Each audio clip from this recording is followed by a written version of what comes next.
Саламатсыздарбы, ынтымакта назар апталык берүүсүнүн 2016 жылдагы алгачкы чыгарылышы аны мен Акылбек Орозматов алып барам бүгүнкү берүүбүздө. Баш кошкондугу тууралуу күбөлүгү жокторго нике окуган молдо 5 жылга чейин эркинен ажырап калышы мүмкүн. Тиешелүү мыйзам долбоору депутаттар тарабынан сунушталды. Мыйзам чегинде дагы бая болгон нерсени ошо алдын ала жасаш керек убагындачы. Баардык азыркы заман ошону талап кылып атпайбы? Кыргызстанда насыялардын пайызын азайтуу сунушталууда. Неме алам да, доллар алам да. Доллар алганда ошого түшүп, буягынан да түшүп, буягынан түшүп, мен эчтекем калган жок да азыр. Мамлекеттик ипотекалык компания жакынкы күндөрдөн тартып насыя бере баштайт. Ал канча пайыздан болот? Башка бул коммерциялык банктарда мындай шарт жок, буга чейин болгон эмес. Өлкөдө сасык тумоо оорусу күч алды. Грипп болду деп вакцина алыш керек да.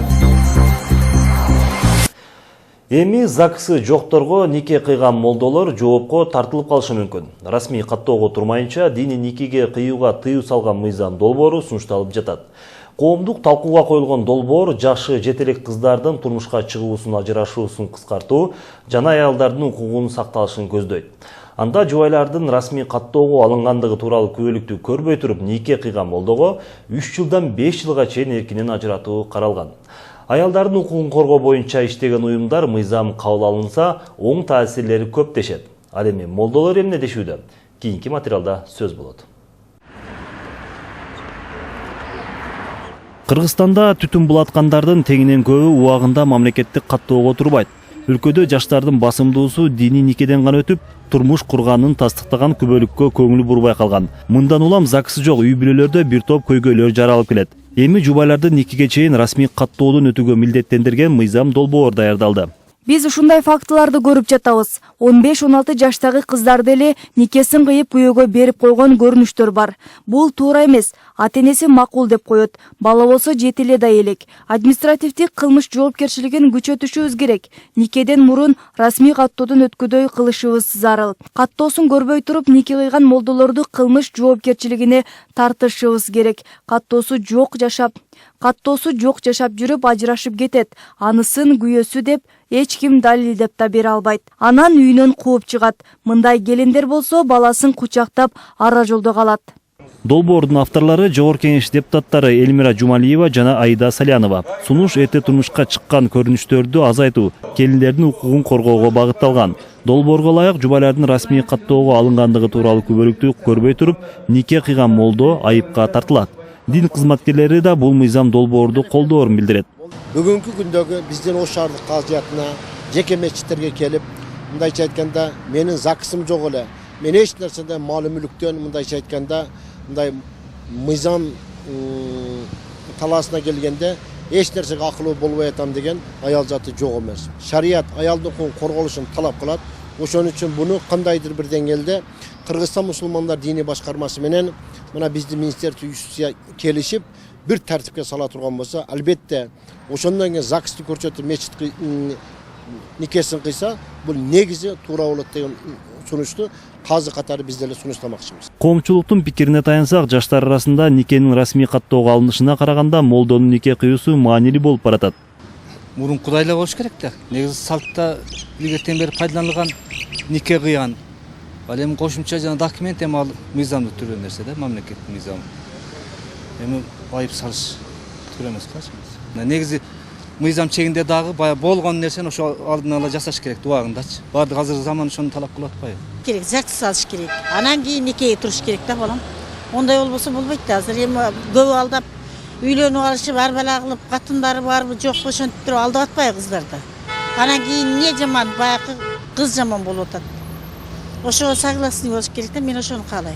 Аялдар менен иштешкен уюмдарда мыйзам кабыл алынса, оң таасирлери арбын болмок дешет. Анткени расмий каттоосу жок үй бүлөлөрдө ажырашуу көп болот жана аялдардын укугун коргоодо маселе жаратат. Эгер мыйзам иштеп калса, мындай көйгөйлөрдүн 70-80% оң тарапка чечилмек дейт Ак жүрөк кыргыздык борборунун жетекчиси. Мамлекеттик катоого документ алыш үчүн бул узак мөөнөттө болот деген түшүнүк бар элдерде. Ошон үчүн мен ойлоп атам, мөөнөтүн кыскартыш керек менин оюмча. Себеби ушул узак мөөнөт ортодо болгондугуна байланыштуу көпчүлүк ушун зеригишет анан ушуну албай кетип калгачат. Ошол боюнча калып кетет анан үйлөнүп алгандан кийин. Кыргызстанда буга чейин да ушуга окшош мазмундагы мыйзам долбоор даярдалган эле. Бирок долбоорду өткөн чакырылыштагы депутаттар колдобой коюшкан. Анда расмий каттоого турбай нике кыйгандарга административдик жаза колдонуу каралган болчу. Акылбек Розматов, Айдина Досумбетова, Айбек Беделбеков, Ынтымак. Кыргызстанда жарандардын үстүк насыяга алган карызынын 66% доллар менен төлөнөт. АКШ акчасынын азыркы курсуна ылайык кредити бар жарандар 50%га жакын үстөк кошуп берүүгө туура келет. Мындай шартта көпчүлүк жарандар карызын төлөй албай кыйналганын айтат. Насыя алуучулардын сабатсыздыгы да алардын укугун сакталбашына алып келет. Мындан улам Кыргызстандагы насыя алуучулардын укугун коргоо элдик кыймылы жерлерде кыдырып, насыя алуучулардын маселесин чечүүгө аракет жасашууда. Ал эми толдоочулар болсо банктар эркин болуп жүргүзүлбөй жатканы менен түшүндүрүшөт. Теманы кабарчыбыз Асанбек Каракозуев улантат. Неме алам да, доллар алам да. Доллар алганда ошого түшүп, буягынан да түшүп, тиягынан түшүп, мен эчтекем калган жок да азыр.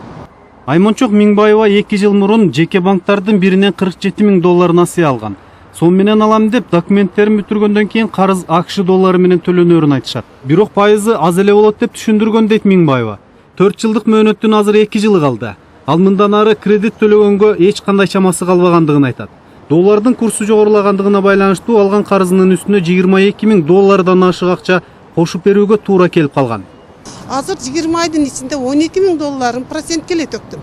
16 000 основной суммам кетип, азыр 31 000 долларым бар. Дагы онун үстүнө 10 000 доллар дагы кошуп беришим керек процентке. Эч мүмкүнчүлүгүм жок дегенде ошо основной 31 000 калган сомду мындан кийин бөлүп мынчадан бер карызың десе да ошого мейли эле. Ошондой деген бизде закон жок. Каяка барсаң ошол жака бар дейт. Айына сомго 8 000 төлөш керек, азыр биз 12 000 төлөйбүз. Долларга 12 000 төлөйбүз да. Ошентип кыйналып атабыз, доллар өсүп кеткенине байланыштуу. Үй салам деп, чек алам деп алдым эле. Үйүм деле бүткөн жок. Ошо дуалдикке болгон бойдон эле калып калды, ошо бойдон эле. Үйүм деле бүткөн жок. Карыз алып төгөрүп, карызга да батып калдым. Бул сыяктуу жарандардын көйгөйлөрүнө жардам берүү үчүн Кыргызстандагы насыя алуучулардын укугун коргоо боюнча элдик кыймыл иш алып барат. Бул боюнча алар атайын резолюция кабыл алышып, анын негизинде өлкөнүн 7 облусунда талкуулоо жана колдоо үчүн 2 айлык кол топтоо кампаниясы башталды. Карыз албаган эч ким жок. Дистрибьютный жүрөктүн суусун алган банканын кызматкерлери. Себеби төлө. Төкпөсөң үйүңдү алам. Милициялар менен барам. Мына ушундай туура эмес көрүнүш үчүн биз действительно мына Кыргызстан насыя алуучулардын укугун коргоочу элдик кыймыл ушинтип элдерге бейбечара адамдарга жардам берип чыктык. Кыргызстандын банктарында үстөк пайыз 30, микрокредиттик уюмдарда 40%ды түзөт. Талдоочулар муну 2 эсе кыскартуу зарыл деп эсептешет. Эки тараптын ортосунда түзүлгөн келишимде 80% кредит берүүчүнүн укугу жазылган. Ал эми насыя алуучуга негизинен милдеттенме гана жүктөлүп калат. Бул жарандардын өз укугун коргой албаганы жана насыя алуу боюнча сабатынын жоктугу дейт укук коргоочу Сулайман Усенов. Эгер кайсы бир көйгөй менен ушу кредиттик келишимди өзгөртүүгө мен мисалы бир душар болуп калдым, бир көйгөй болуп калды, же болбосо форс-мажор абал болуп калды дей туруп бара турган болсо, кредиттик уюм аны укпайт. Же болсо жеке банк деле аны укпайт. Ал унчукпай коет болгон. Ал айтып коюшу мүмкүн, биз кредитти бир тараптуу түзбөйбүз, болгондо башында кредит коюп аткан маалда сиз биздин талаптарга макул болгонсуз деп ушун менен чыгып кетет. Усенов кошумчалагандай учурда кредиттик уюмдарды, банктарды көзөмөлдөө дээрлик жок койсо, бул ишти улуттук банк аткарыш керек эле. Башка мамлекеттерге салыштырмалуу биздин Кыргызстанда кредиттик уюмдар өтө жыргал жашоодо жашап жатат. Себеп эмне дегенде бизде өтө көзөмөл аз. Эмне дегенде Кыргызстан эркин экономикалык айтканда аян түзүп койгон. Бул жерде кандай бир өзүнүн ишмердигин жүргүзүш үчүн кайсы бир банк болобу же микрокомпания болобу келип өзүнүн ишмердигин жүргүзөт. Кыргызстан талабын аткарып кылып коет. А эгер башка мамлекеттерге талабын аткара турган болсоң, ал жерде өтө көп талаптар бар. Улуттук банктын 2015 жылдын аягына карата алынган маалыматында Кыргызстандын жарандары коммерциялык банктарга 94 миллиард сомдон ашык акча карыз болсо, микрокредиттик уюмдарга жана кредиттик союздарга 15 миллиарддан ашык сом карыз. Мунун 60% АКШ доллары менен берилген. Асанбек Каракозиев, Айдина Досумбетова, Айбек Беделбеков, Ынтымак. Мамлекеттик ипотекалык компания жакынкы күндөрдөн тартып насыя бере баштайт. Компаниянын талаптары боюнча эң арзаны 12% менен 15 жылга чейин улуттук валютада насыя берилет. Каражатты мамлекет башка булактардан доллар менен алып, долбоорго кирген жарандарга сом менен берет. Экономикалык талдоочулар сом менен болгону менен деле доллардай кымбат болуп калат деген пикирин билдиришүүдө. Ошондой эле мамлекеттик кызматкердин маянасы ар айлык төлөмгө жетеби деген суроо туулат. Бул тууралуу кийинки сюжетте сөз болот. Өлкөнүн бардык аймактарында эле турак жайга муктаждар арбын. Мындан улам жеткиликтүү турак жай программасы түзүлдү. Бул билим берүү, саламаттыкты сактоо тармагындагыларга басым жасалып, 15 жылга 12%дан каражат берилет. Компания бюджеттик мекемеде иштеп, үй алууга мүмкүнчүлүгү болбогон, социалдык муктаждыгы бар жарандарды үй менен камсыз кылуу максатында түзүлгөн. Жакшы билебиз, жер-жерлерде мамлекеттик кызматкер, жаш адамдар, жаш курактагы адамдар, жанагы үйлөр жок, убактылуу батирлер жашап жүрүшөт. 10 миң сомдон 5 миң сомдон 15 миң сомго чейин айланат да, ай сайын. Ал эми бул ипотекалык батирди алсаң, биринчиден бул өзүң менчик болосуң. Анан жанагы 10 миңден 12 миң, 15 миңге чейин акчаны, то есть барып өзүңкү болот деген максатта да. Так эле сен бирөө үчүн батирге төлөйсүң, а бул жерде өзүң үчүн төлөйсүң да. Мамлекеттик ипотекалык каржылоонун эң жогорку суммасы 3 миллион сом болот. Алгачкы төлөмү 30%. Компаниянын талаптары боюнча мамлекеттик кызматта 3 жылдан кем эмес, туруктуу иштеген, баштапкы пайызын төлөөгө мүмкүнчүлүгү бар жарандар болушу керек. Башка бул коммерциялык банктарда мындай шарт жок, буга чейин болгон эмес. Себеби бардык коммерческий банктар доллар менен жана мындай көп узак мөөнөткө берилген эмес да. Бул мамлекет өкмөттүн негизги максаты ушул жеткиликтүү ушул турак жай менен элди, мамлекет кызматкерлерди камсыз кылуу максатында ушул иш-чара жүргүзүлүп атат да. 30 жылдан бери мугалимдик кесипти аркалап келе жаткан Гүлжамал Садыкова турак жайга муктаж. Азыр ал жолдошу жана 2 кызы менен студенттик жатаканада күн кечиришет. Бир бөлмө үчүн жана коммуналдык кызмат акыларын кошкондо айына 5 миң сомго жакын акы төлөйт. Алган маянасынын эсебинен үй алууга чамасы жетпей келген. Эми ал ипотекалык негизде үй алууга документтерин даярдап жатат. Бирок чынында эле муктаждарга берилбей калабы деп кооптонуп турам дейт. Бул жана ал жерде сөз комиссия болот деген бар. Баягы жашаган жерин наслер текшерип келгенде текшерип келет деген. Албетте мындан мен лично коркпоймун. Себеби текшерип келсе бул анык. Бирок ушуну текшерип келеби? Ал эч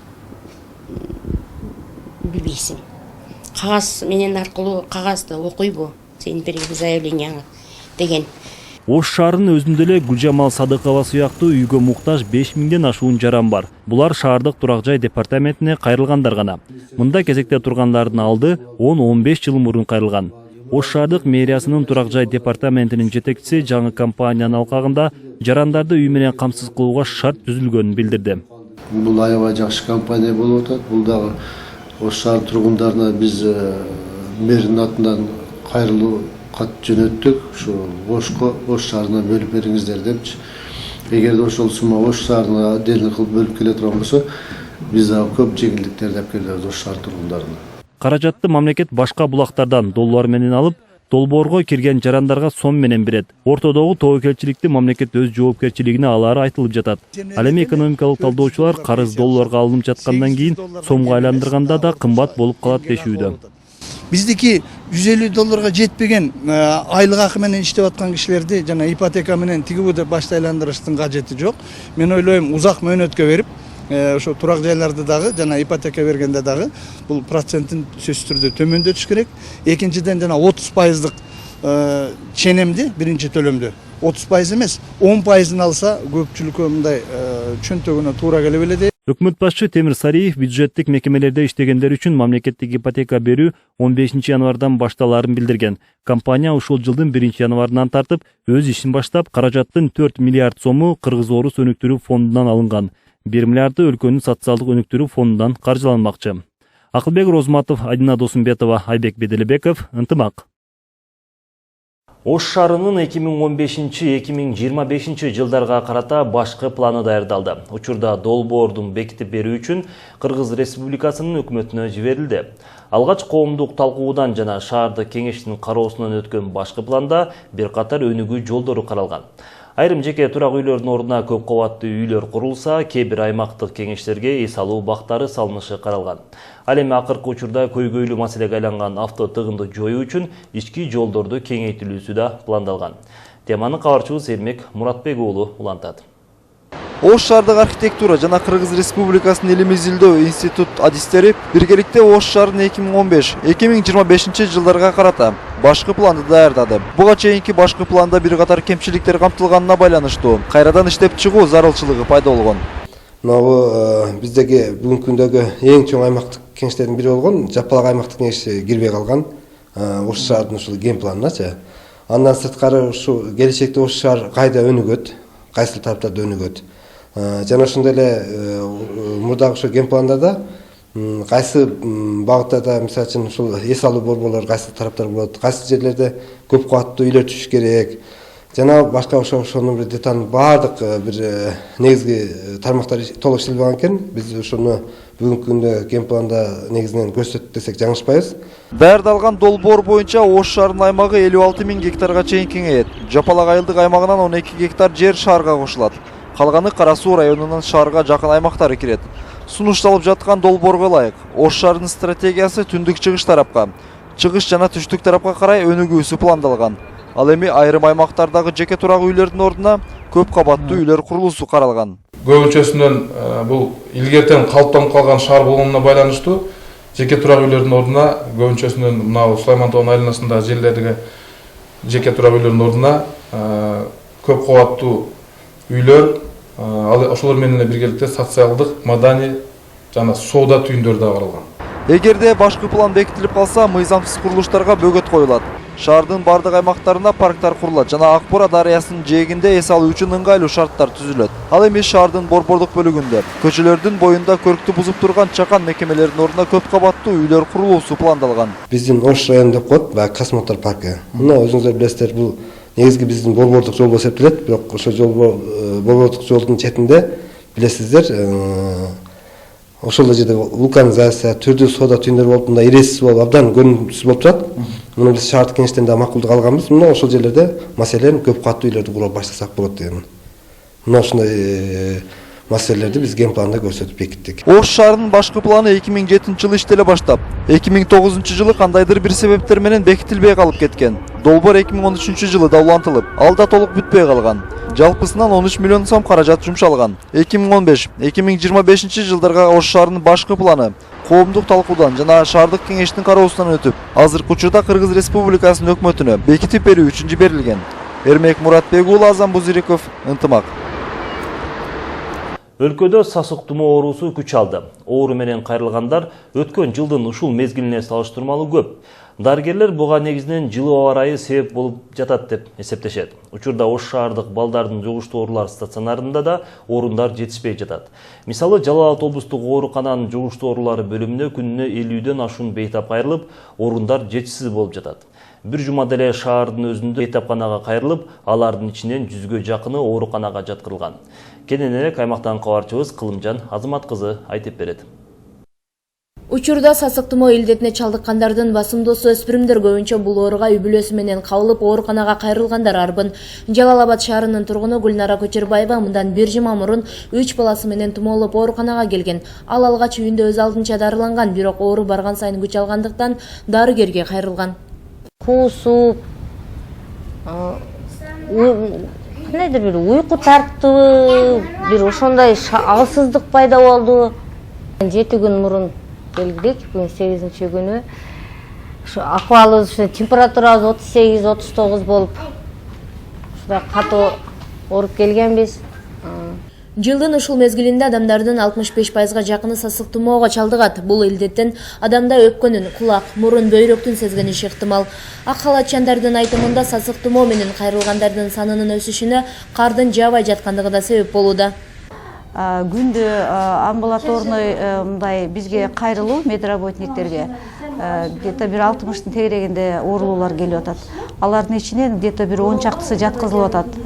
Эми мынау грипп оорусунда баардык эле оорулуулар стационарга жаткызыштын кереги жок да.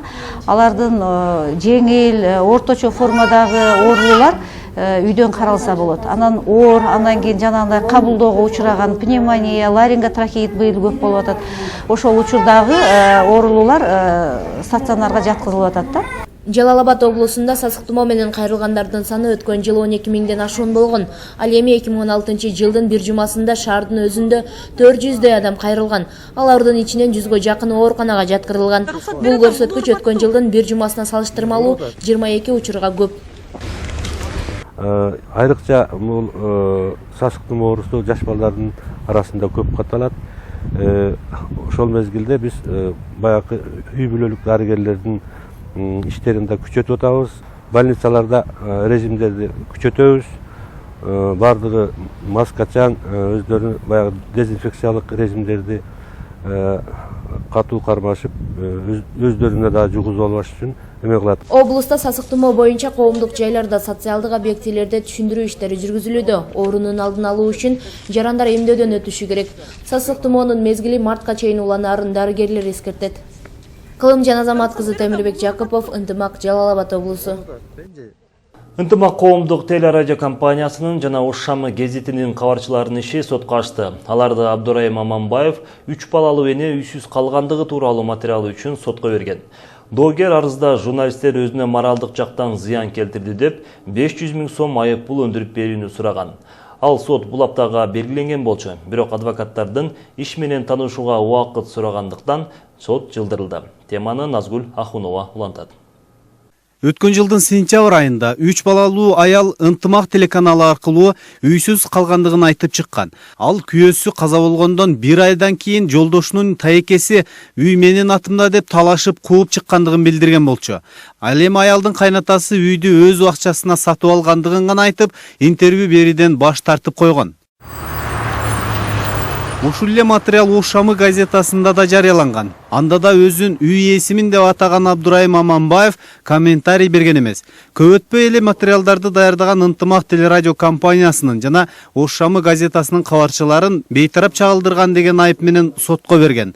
Ал жазган арызында соттон журналисттерди өзүнө моралдык жактан зыян келтирди деп ар биринен 500 000 сом айып пул өндүрүп берүүнү сураган. Азыр соттук териштирүү иштери башталды. Аянычтуу акыбалда калган үй бүлөнү, ошол жана 3 баласы менен үйсүз калган аялдын маселесин коомчулукка көтөрүп чыгып, ошол кишиге бир кандайдыр бир жергиликтүү бийликтен болобу же ошол башка коомчулуктан болобу бир кандайдыр жардамдар берилип, ошол маселе чечилсе деген максат менен кылганбыз да. Эми бул жерде негизгиси биз баягы иштен өзүнүн оюн айтууга площадка бердик да.